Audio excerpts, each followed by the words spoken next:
देखिए, ये वक्फ बोर्ड के खिलाफ हम सब है और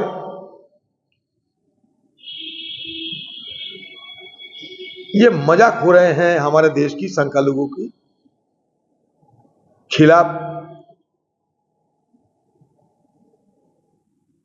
जिस बिल लाए गए, इस बिल में 14 ऐसे संशोधनी पेश किए गए थे, जो 14 संशोधनी सत्तारूढ़ मतलब सत्ता पक्ष पेश किए थे।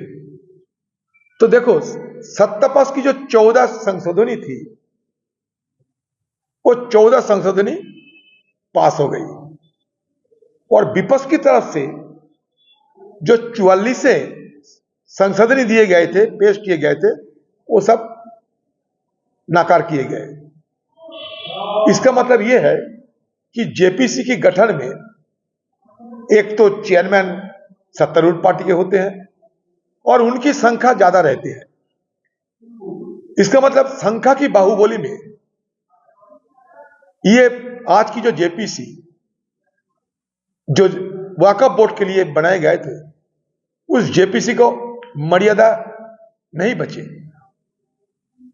और ये जबरदस्ती एक कानून पारित करना चाहते हैं, जिस कानून के चलते हमारा देश में संख्यालघु मतलब अल्पसंख्यक जो होते हैं, अल्पसंख्यकों की अपना अधिकार हनन करने की एक सोची समझी एक साजिश रचा जा रहे हैं।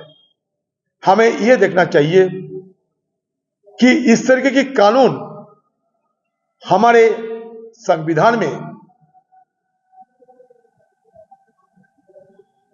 सम्मति प्राप्त होंगे या नहीं, क्योंकि हमारा जो संविधान की बात हम बार बार कर रहे हैं, इसमें आर्टिकल 14 है, जिसमें कहे गए हैं कि हर अल्पसंख्यकों की अपने धार्मिक, सांस्कृतिक सारे जो सुविधाएं, सारे जो अधिकार हैं, जिस अधिकारों के तहत ये संविधान बनाए गए थे, सारे अल्पसंख्यक लोगों के लिए ये जो अधिकार संविधान के तहत दिए गए थे, ये अधिकार सुरक्षित रहे, ये हमारा मांग है।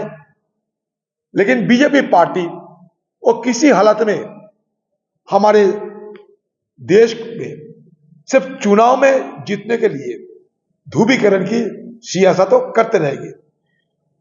तो ये ध्रुवीकरण की मद्देनजर इस तरीके के एक बिल लाए गए पारित कराने के लिए। मान लीजिए कि पारित तो होने वाला है, क्योंकि संख्या उनके पास ज्यादा है। तो इसलिए कहते हैं कि ये संख्या की बाहुबली पर बहुमत की बाहुबली, बीजेपी पार्टी की ये बहुमत की बाहुबली की आज इस तरीके की एक हमारी देश की एक बहुत बड़ा वर्ग के लोगों के खिलाफ ये कानून पारित करने जा रहे हैं। मैं दरखास्त करूंगा सरकार से कि इस तरीके की ध्रुवीकरण के चलते देश की तरक्की के बदले देश की क्षति जरूर होंगे, ये मान के अब चलिए। और ये संविधान विरोधी, मैं फिर कहता हूं और डंके की चोट पे कहता हूं, ये संविधान विरोधी कानून हमारे पार्लियामेंट में पारित ना हो, ये हमारा मांग है। और इसके लिए कांग्रेस पार्टी की तरफ से पुरजोर विरोध होगी, विपक्ष भी इसका विरोध में शामिल होंगे, ये भी मेरा उम्मीद है। ट्रम्प साहब का अच्छा रिश्ता है, दोस्ती में, और ये जाना भी चाहिए। एक देश की प्रधानमंत्री दूसरे देश की राष्ट्रपति कहिए, प्रधानमंत्री कहिए, जिसके भी चाहे वो मिल सकते हैं। ये कोई अलग से कोई बात नहीं है, कोई अनोखा चीज नहीं है, ये रिवाज है, रिवाज और रीति है ऐसा। कभी मार्किन प्रेसिडेंट हमारा देश दौरा करेंगे, कभी हमारा देश की तरफ से वहां हम जाएंगे, दौरा करेंगे, ये तो बड़ा रीति रिवाज है हमारे।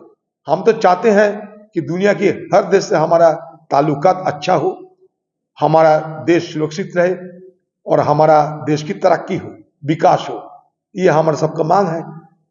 देखना चाहिए कि आज ट्रम्प की प्रशासन जिस तरीके की बड़े बड़े चीजों पे, बहुत सारे मुद्दे पे पाबंदी लगाने की कोशिश कर रहे हैं, चाहे इमिग्रेशन हो, चाहे H1B वीजा हो, इसमें हमें ट्रम्प सरकार को ध्यान आकर्षण करना जरूरी है। और यह भी हमें दिखाना जरूरी है कि आज अमेरिका की ताकत में हमारा देश की बहुत सारे दिग्गजों ने, बहुत सारे टैलेंटेड व्यक्तियों की बड़ा भूमिका है और भूमिका निभा भी रहे हैं, चाहे सत्य नदेला हो, चाहे पिछाई हो, चाहे कितने सारे लोग हो, चाहे कृष्णमूर्ति साहब हो।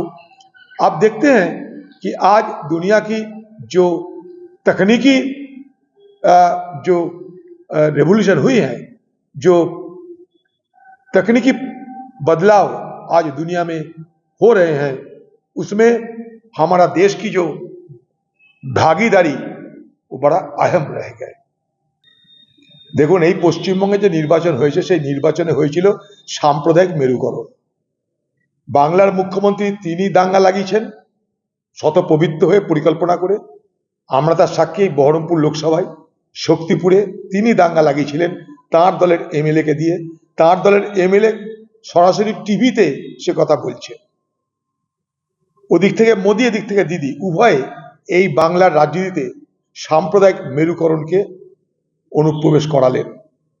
আজকে বাংলার রাজনীতিতে সাম্প্রদায়িক মেরুকরণ এতটাই তীক্ষ্ণ তীব্র হচ্ছে যে আগামী দিনে বাংলার রাজনীতির নতুন ভাষ্য, নতুন ধারা তৈরি হচ্ছে। আজকে কোথায় গেছে তৃণমূল দল, যে একটা নির্যাতিতা পরিবার সবাইকে হারিয়েছে, একমাত্র সন্তানকে হারিয়েছে, তাকে দিন রাত এইভাবে গালাগালি দিতে হয়। আমরা তো বলি মুখ্যমন্ত্রী পদত্যাগ চাই। বাংলার মুখ্যমন্ত্রী রাজনীতি করতে গিয়ে আপনি কতদিন কত মন্ত্রীর, কত মুখ্যমন্ত্রীর, কত প্রধানমন্ত্রীর পদত্যাগ চেয়েছেন, তার কি হিসাব আছে আপনার কাছে? একজন সর্বসন্ত পরিবার যদি বলে মুখ্যমন্ত্রী পদত্যাগ চাই, মুখ্যমন্ত্রীর উচিত তার বাড়িতে গিয়ে বলা যে আমি তো আপনাদের সঙ্গে আছি, আমার কেন পদত্যাগ চাইছেন, আমি তো আপনাকে মদত করার জন্যই আছি। যখন দেখলেন চারিদিকে হল্লা শুরু হয়ে গেছে, প্রতিবাদ শুরু হয়ে গেছে, তখন তাদের বাড়িতে গিয়ে টাকা দিয়ে ম্যানেজ করতে চেষ্টা করেছিলেন। আপনি ভরসা দিয়েছিলেন বাকি অপরাধীদের ধরা হবে। আর আজ আপনার মদতে, আপনার উস্কানিতে আপনার দলের লোকেরা আজকে এইভাবে একটা নির্যাতিতা পরিবারকে ভয়, ভীতি, অপমান, প্রলোভন দেখাচ্ছে। এর থেকে গরিত কাজ আর কিছু হয় বলে আমি মনে করি না একজন জনপ্রতিনিধি হিসাবে। এখানটাই কোথায় নদন, কোথায় নাদন, কোথায় মদন, তাদের যে ভাষা, এটা যে কোনো সংস্কৃতিপ্রেমী বাংলার মানুষকে দুঃখ দিবে, পীড়া দেবে বলে আমি মনে করি। তার মধ্যে মুখ্যমন্ত্রী পরিকল্পনা করে তৃণমূল দলের দুটো স্বচ্ছ ভাবমূর্তির লোককে কাল থেকে ময়দানে নামিয়েছে, শোভনদেব বাবু, সৌগত বাবু। এতদিন এই নাদন, কোদন, মদনরা বাতালা মারছিল, নাদন, নদন, মদনরা বতালা মারছিল। দেখছি যে এটা ঠিক হবে না, দুটো ভদ্রলোককে নামাও। হ্যাঁ, রাজনীতি করি বিরুদ্ধে, কিন্তু শোভনদেবকে নিশ্চয়ই একজন ভদ্রলোক বলে মনে করি, সৌগত তাকে নিশ্চয়ই আমি একজন ভদ্রলোক বলে মনে করি। আজকে সেই সৌগত রায়, যার যোগ্যতা কোনো কমি ছিল না, তাকে কিন্তু এই বাংলার মুখ্যমন্ত্রী দিল্লিতে কোনো বড় পদ দেননি, কোনো স্ট্যান্ডিং কমিটির চেয়ারম্যান পর্যন্ত করেনি। এই শোভনদেব বাবুকে, সেও ভদ্রলোক আমি মনে করি, আমাদের বিরোধী থাকবে রাজনৈতিক, তাদেরকে দিয়ে ময়দানে নামিয়েছে মুখ্যমন্ত্রীর আদেশে। তারা কিন্তু কোনদিন এসব কথা বলার লোক না বলে আমি মনে করি। তাদেরকেও ময়দানে নামানো হয়েছে মুখ্যমন্ত্রীর আদেশে। কেন মুখ্যমন্ত্রী আপনি কিছু বলছেন না?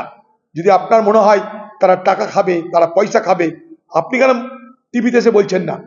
আপনার দলে যাদেরকে দিয়ে বলাচ্ছেন তারাই কদিন আগে আপনাকে গালাগালি দিয়েছে, তাদেরই আপনার প্রতি অনাস্থা ছিল, তারা আপনাকে ভ্যান থেকে নেমে চিৎকার করে করে গালাগালি দিত, মনে নেই আপনার? আর সব সাদা কালো হয়ে গেল, কালো সাদা হয়ে গেল। একটা নির্যাতিতার পরিবারের পাশে যখন একটা মুখ্যমন্ত্রী দাঁড়ানো উচিত, তখন সেই নির্যাতিতার পরিবারের প্রতি আক্রমণ সানিয়ে আপনি আরেকটা অপরাধ করছেন। ক্ষমতার এই দম্ভ বাংলার মুখ্যমন্ত্রী সারা জীবন থাকবে না। ক্ষমতার দম্ভ সারা জীবন থাকবে না, ক্ষমতা আসে যায়, এটা মাথায় রাখবেন। এত দাম্ভিক হবেন না বাংলার मुख्यमंत्री, क्षमता जाए आसे। सारे देशवासियों को, खासकर यूपी सरकार, जिन्होंने शुरू से आम लोगों की रखरखाव, आम लोगों की आवाजाही में सुविधा की बजाय कितने पैसा कमाई की होने की संभावना है, इस पर ज्यादा इन्होंने ध्यान दिया और तवज्जो किए। नहीं तो मुख्यमंत्री खुद ये नारा नहीं लगाते कि भाई आम लोगों की आस्था के साथ साथ अर्थव्यवस्था को भी ताकतवर करना चाहिए, ये महाकुंभ मेले को मद्देनजर। इसका मतलब ये साफ जाहिर होते हैं, इससे साफ जाहिर होते हैं कि कुंभ मेला के साथ साथ धंधा करने के लिए, पैसा कमाने के लिए जो सोच पाल रहे थे सूबे की सरकार, उसका यह नतीजा निकले कि आम लोगों की इस संगम में अवगाहन करने के लिए, नहाने के लिए, डुबकी लगाने के लिए जो चुस्त और दुरुस्त इंतजामियात की उम्मीद थी, वो इंतजामियात नहीं हुई और नतीजा यह हुआ कि श्रद्धालुओं को ये डुबकी लगाने के चलते अपने जान गंवाने पड़े। सारे देश के कोने कोने से घर बार सब छोड़कर सालों से इंतजार करते हुए पैसा इकट्ठा करके श्रद्धालुओं ने वो संगम पर एक डुबकी लगाने के लिए पहुंचे और हुआ कि सूबे की सरकार नारा लगाते हैं आस्था के साथ साथ हमें अर्थव्यवस्था को भी मजबूत करना चाहिए। वो खुद कहते थे कि 2 लाख करोड़ यूपी सरकार की कमाई होगी। ये कमाई की ज्यादा ध्यान दिए गए और आम लोगों को ये शाही स्नान कहिए, डुबकी लगाने के लिए ये इस महाकुंभ में उन लोगों को जो सुविधा मुहैया कराने की जरूरत थी, उससे ही लोग खुद को दूर रखे। और ये दर्दनाक, बड़े दुखदायक ये घटना घटी कि इतने श्रद्धालुओं को जान गंवाने पड़े। कितने श्रद्धालुओं अभी अस्पताल में इलाज के लिए दर्ज हुई थी, उसका भी पता नहीं है। हम चाहते हैं कि इसका सही ढंग से इसको जांच पड़ताल हो और कहां गलती हुई, किसने दोष किए, इसका सारे व्याख्यान आम लोगों के सामने पेश करे सूबे की सरकार और केंद्र की सरकार।